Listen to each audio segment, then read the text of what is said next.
কোরবানির ঈদ সামনে রেখে দেশের পশুর হাটগুলোতে বাড়তে শুরু করেছে ক্রেতাদের ভিড়।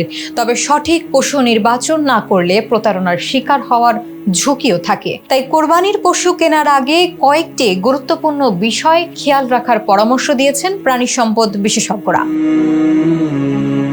বিশেষজ্ঞদের মতে পশু কেনার সময় প্রথমেই দেখতে হবে পশুটি সুস্থ এবং স্বাভাবিক কিনা। অতিরিক্ত দুর্বল, অসুস্থ বা অস্বাভাবিকভাবে ফুলে থাকা পশু এড়িয়ে চলতে হবে। পশুর চোখ পরিষ্কার, শরীরের লোম স্বাভাবিক এবং হাঁটা চলা ঠিক আছে কিনা তাও খেয়াল রাখতে হবে। এছাড়া কৃত্রিমভাবে মোটা তাজা করা পশুর শরীরে অতিরিক্ত পানি জমে থাকতে পারে। তাই পশুর চামড়া এবং শরীর ভালোভাবে পরীক্ষা করার পরামর্শ দিয়েছেন সংশ্লিষ্টরা। ইসলামিক বিধান অনুযায়ী কোরবানির পশুর নির্ধারিত বয়স পূর্ণ হয়েছে কিনা সেটিও নিশ্চিত করতে হবে। পাশাপাশি পশুর দাঁত, শিং, লেজ কিংবা শরীরে বড় ধরনের ত্রুটি আছে কিনা তাও যাচাই করা জরুরি। সচেতনভাবে পশু কিনলে যেমন প্রতারণা এড়ানো সম্ভব, তেমনি নিরাপদ ও স্বাস্থ্যসম্মত কোরবানিও নিশ্চিত করা যাবে।